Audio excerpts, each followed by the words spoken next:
Hi guys! Hello! I'm sorry about the video. It's not that clear. Medyo dark siya.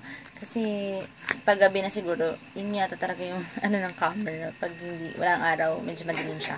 So, anyway, I just wanna share with you guys, yung product na to, na I just tried for 1 week, for 6 days now. And I was amazed kasi sobrang effective, sobrang pagka-effective niya. So, I want to share it with you. And this product is the BL cream. Yeah, this one. This one's there. Yan. So, okay lang naman kahit madilim yung video kasi hindi naman siya makeup tutorial. So, ayan, BL cream 7 grams. So, that's it. So, it comes with a box like this. Itong box na to. Then, ito yung laman niya. Ayan. Yung naman. Yan, itsura ng lalagyan. And then, yung nasa loob, it's color white. Ayan. Medyo konti pa lang yung nababawas. Kasi maliliit lang naman. So, what's the story? Kasi, I think 2 weeks ago, meron akong napansin sa skin ko na meron siyang parang ringworm or pangit sa Tagalog pero parang buni. Pero, so, sabi ko, shucks, ano to? Parang umibutlig-butlig nga siya na ganyan. Then, red, pinkish siya. So, sabi ko, dito siya sa banda sa may legs. Sa may legs ko siya nakita. So, sabi ko, parang dinedma ko lang siya for 2 days. Tapos, after 2 days, nagulat ako, meron na akong 3 sa legs. Pero hindi naman siya ganun kalaki. Siguro mga ganyan lang. Parang kalat lang ang lamok. Yung pinaka-mother niya, yung umpisang unang-unang ko nakita is parang 25 cents. Yan, parang 25 cents. Sabi ko, shucks, ano ba to? So, nag-worry na ako kasi after 3 days ng pagdedma ko sa kanya, meron ako agad sa underarm, 2, then sa dibdib, 2, and then meron pa dito sa gilid, 2 din. So, ayan. So, sabi ko, shucks, ano na yun? So, ang meron na kasi ako lang ginagamit is yung hydrocortisone. So, lagi kasi ako nagkakaroon ng allergy dun sa mga yung mga telang kwintas or mga fake na necklace. So, nagkakaroon ako ng gano'n. So, yung pinamahid ko hydrocortisone kasi effective naman talaga siya. Hydrocortisone. So, ito siya. Ito. Yan. Ito yung hydrocortisone na ginagamit ko. Then, ayan, hydrocortisone. So, nung dinry ko siya, after 1 week, nag-effect naman siya. So, after 5 days, ganyan.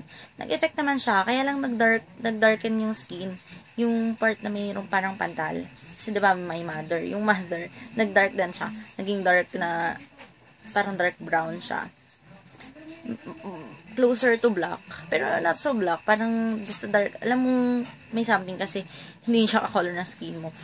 So, sabi ko,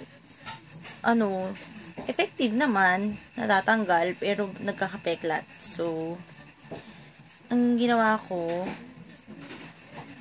tuloy-tuloy pa rin ako sa pag-use. And then, na-notice ko na meron pa rin, dumadami pa rin sa tiyan. So, nagkaroon ako sa gilid ng waistline. Meron ako doon. Tapos, meron din sa likod. Meron din dito, sa braso. Yan. Medyo hindi na siya kita yun. Meron din ako dyan. Meron din ako dito. Sabi ko, shucks, sobrang dumadami na siya. Sabi ko, ano ba to? Parang yung bulutong na flat, na baliktad. Diba? So, sabi ko, so yun, edi, pinakita ko sa friend ko. Sabi ko, friend, do you have an idea ng ganito? Kung ano ba siya? Kasi parang dumadami siya. And then, parang, inisip ko baka sa bed or may something insect na nangagat or something ganyan or baka allergy, may kinain akong kaiba.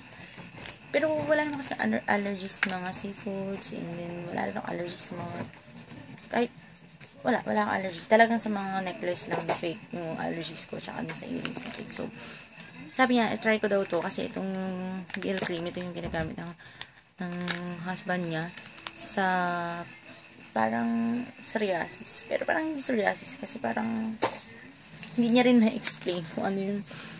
So, ang dami daw nag-reset ng doktor niya, mga mamahaling products.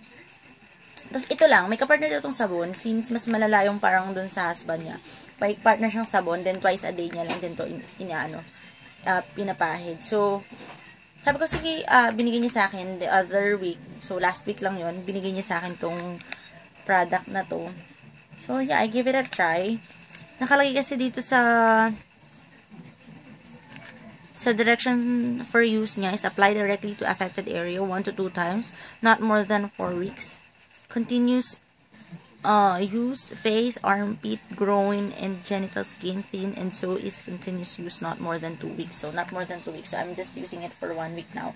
And, I don't think na magagamit mo siya for more than 2 weeks. Kasi, sobrang effective niya. Nung first time ko siyang ginamit, kasi binigay niya sa akin to, magkasama kasi kami sa boarding house. Parang staff house namin. So, binigay niya sa akin to. Nung gabi, agad, bago matulog, pinahid ko na agad siya dun sa mga something-something na yun. Kung ano man siya. Then, nawala na siya. Hindi naman siya nawala agad, pero nakita mo na natanggal yung roughness niya. Parang, nag-fade siya.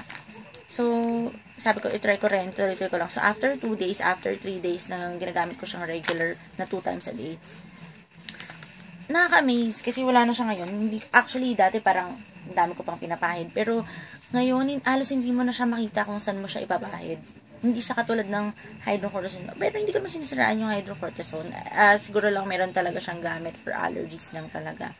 And yung mga katik-katik sa agat ng insekto, something like that. Pero, this one, kung meron kayong mga problems sa skin nyo, yung pinkish or ringworm or bony or, I don't think, no, I'm not sure kung gagana siya sa an-an or other skin problems. Pero yung akin kasi, yung pula-pula. So, yung mga pinkish na patches. So, siguro kung try nyo din siya. Sobrang effective niya. So, ngayon, konting-konti na lang yung lalagyan ko.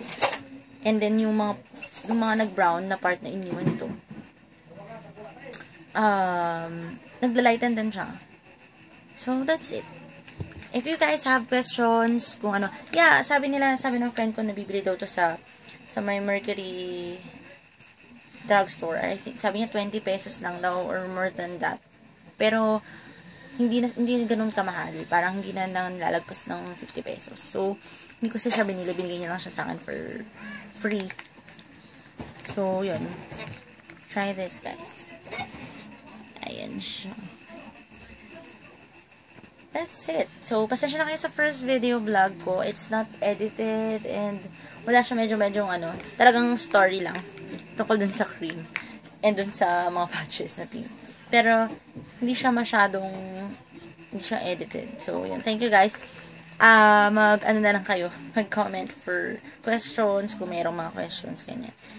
And, hit like kung nakatulong sa inyo to. Alright. Thank you, guys, for watching. Bye!